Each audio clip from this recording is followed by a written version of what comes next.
Praise the Lord. जय मसीह की। प्रभु यीशु मसीह के नाम से एक बार फिर मैं आप सबका स्वागत करता हूं। आइए हम परमेश्वर का वचन देखेंगे जो लिया गया है मत्ती की पुस्तक, उसका 4था अध्याय और उसका 4था वचन। यहाँ पर यीशु मसीह ने कहा, मनुष्य केवल रोटी से नहीं पर हर एक वचन जो परमेश्वर के मुख से निकलता है जीवित रहेगा। आज मैं परमेश्वर के वचन से ही आपको प्रोत्साहित करना चाहता हूँ।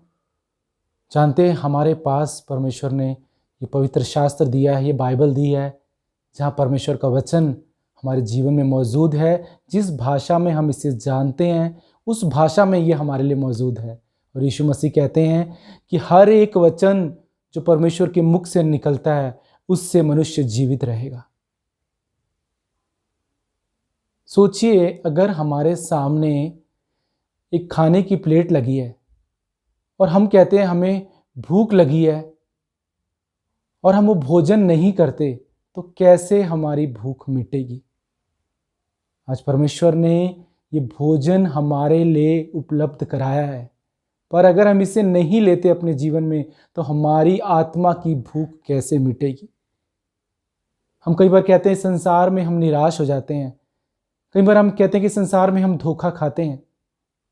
कई बार हम कहते हैं कि संसार में हमें चिंता घेर लेती है। मैं आपसे कहता हूँ कि आपके पास ये परमेश्वर का वचन मौजूद है, और अगर ये वचन आप अपने जीवन में नहीं ले रहे हैं ना, आप इस पर मनन नहीं करते, आप इस पर ध्यान नहीं लगाते, तो आप हमेशा निराशा में ही रहेंगे, आप हमेशा चिंता में ही रहेंगे और आप हमेशा मोह में गिरते रहेंगे, क्योंकि आप इसी के काबिल हैं, इसी के योग्य हैं, क्योंकि आप आलसी हैं।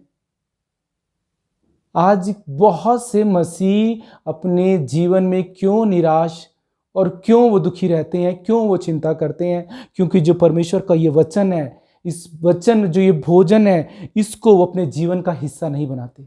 हम अपने शारीरिक भोजन को अगर हम एक दिन नहीं करते तो हम कहते हैं कि हम कमज़ोर पड़ रहे हैं, हमें भोजन की ज़रूरत है। कई बार हम कहते हैं कि हमें चक्कर आ रहे हैं, कई बार हम कहते हैं हमें सिर दर्द होने लगता है। पर ये भोजन जिससे हमारी आत्मा जीवित रहती है, इस भोजन को हम अपनी आदत नहीं बनाते। ये भोजन ही हमारी आत्मा को जीवित रखेगा। ये ही भोजन है, बाइबल में लिखा है, ये भोजन के द्वारा। और बाइबल में यह परमेश्वर का वचन क्या कहता है? हर एक वचन जो परमेश्वर के मुख से निकलता है मनुष्य जीवित रहेगा। हर एक वचन, सिर्फ एक वचन नहीं, हर एक वचन। बाइबल में इतने वचन लिखे हैं निराशा से छुटकारे के लिए, चिंता से बचने के लिए, शैतान का सामना करने के लिए, विश्वास में बढ़ने के लिए, अपनी कमजोरियों पर जय पाने के लिए। हर जगह बाइबल में परमेश्वर का वचन है। और अगर हम इस वचन को अपने जीवन में नहीं लेते ना, मैं आपसे कहता हूं, जब शैतान आपके जीवन में मोह लाएगा आप गिर जाएंगे। आप संसार में धोखा खाते रहेंगे, क्योंकि ये संसार तो प्रलोभन से भरा हुआ है, ये संसार धोखे से भरा हुआ है। और जब तक इस संसार में आप हैं आप धोखा खाते रहेंगे, आप प्रलोभन में फंसते रहेंगे। चाहे वो धोखा पैसों का हो, चाहे वो धोखा चिंता का हो, चाहे वो धोखा घमंड का हो, चाहे वो धोखा गुस्से का हो, चाहे धोखा वो मोह का हो। हर धोखे में आप फंसते जाएंगे और शैतान आपको फंसाता जाएगा, जब तक आपकी आत्मा बलवंत नहीं होती। और आप इन धोखों का सामना तभी कर सकते हैं, आप इन मोह से तभी बच सकते हैं जब आपकी आत्मा बलवंत होगी। और कैसे आपकी आत्मा बलवंत होगी? हम अपने बलबूते पे कुछ भी नहीं कर सकते, हम अपनी ताकत से कुछ भी नहीं कर सकते, पर जिसके पास सामर्थ्य है हम उसके पास जाते नहीं हैं। जिसके पास ताकत है हम उसके पास जाते नहीं हैं। वो कहता है मांगोगे तो तुम्हें मिलेगा। हम मांगते नहीं खुदा से। वो कहता है तुम मेरी खोजी बनो। वो कहता है सदा मुझ में तुम आनंदित रहो, किसी बात की तुम चिंता मत करो।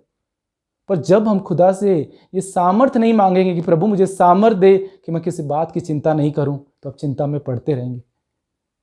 अगर आप परमेश्वर से नहीं कहेंगे ना कि प्रभु मुझे सामर्थ्य दे, मैं कभी निराश ना हूं, आप हमेशा निराश होते रहेंगे।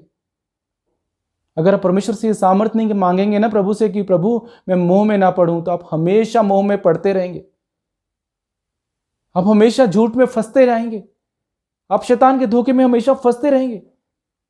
आज परमेश्वर का वचन आपसे साफ तौर पे बात कर रहा है कि मनुष्य परमेश्वर के हर एक वचन जो उसके मुख से निकलता है उससे वो जीवित रहेगा।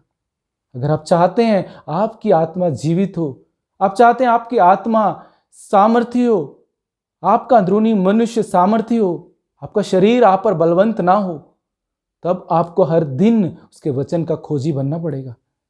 पर हम कैसे बाइबल पढ़ते हैं? क्या हम बाइबल पढ़ते हैं तो परमेश्वर हमसे बात करते हैं?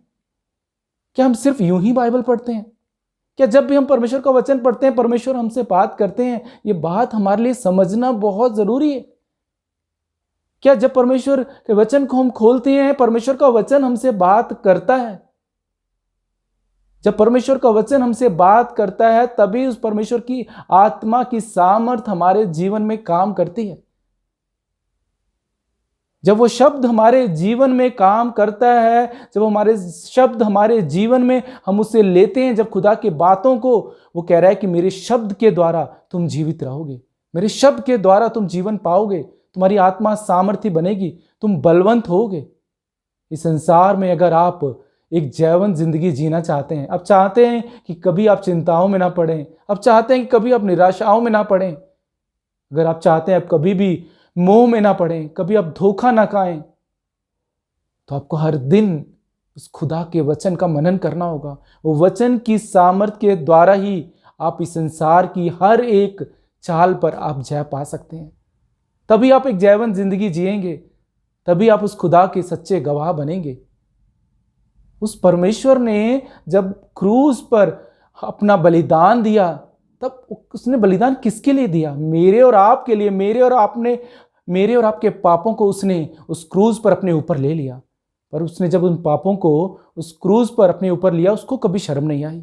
फिर क्यों हम उसके गवाह बनने में हमें शर्म आती है? क्यों हमारे मुख से उसके गवाहियां नहीं निकलती जब हम लोगों के बीच में खड़े होते हैं? उसको कभी शर्म नहीं आई, पर हमें शर्म आती है क्योंकि उसकी सामर्थ हमारे अंदर नहीं है। जिस दिन वो सामर्थ हमारे जीवन में आ जाएगी ना, उस दिन हम उसके सच्चे गवाह बनेंगे। उस दिन हम वो जिंदगी जिएंगे कि हमारे जीवन से लोग यीशु को जानेंगे। मैं विश्वास करता हूं इस वचन के द्वारा आप प्रोत्साहित होंगे, आज खुदा की सामर्थ को प्राप्त करेंगे और आप उस खुदा की खोजी बनेंगे, उस खुदा के वचन के खोजी बनेंगे, उसकी उपस्थिति की खोजी बनेंगे, ताकि परमेश्वर का वचन आपसे बात करे, ताकि आपकी आत्मा नया बल प्राप्त करे। यीशु मसीह कहते हैं हर एक वचन जो मेरे मुख से निकलेगा उसके द्वारा ही मनुष्य जीवित रहेगा। आज हम शरीर के भोजन के लिए तो बहुत मेहनत करते हैं और जब वो भोजन आता है तो हम इतने खुश हो जाते हैं, पर क्या हम आत्मा के भोजन के लिए उतने ही लालायित रहते हैं, उतने ही उन्माद में रहते हैं, उतनी ही मेहनत करते हैं, उतना ही उसे हम ढूंढते हैं? क्या हमारी आत्मा अपने प्रभु की प्यासी है? क्या हमारी आत्मा बलवंत है? क्या आप एक जयवंत जिंदगी जी रहे हैं? क्या आप उसके सच्चे गवाह हैं? आज आपको ये समझने की जरूरत है। आज आपको अपने जीवन में इस बात को समझने की जरूरत है कि क्या आप एक जयवंत जिंदगी जी रहे हैं और क्या आप एक जयवंत जिंदगी जीना चाहते हैं। अगर आप जीना चाहते हैं तो उस खुदा के वचन के खोजी बने, उस पर मनन करें, उस पर ध्यान लगाएं, क्योंकि मनुष्य केवल उसके वचन के द्वारा ही जीवित रहेगा। परमेश्वर इस वचन के द्वारा आपके जीवन को आशीष दे और बरकत दे। आमीन।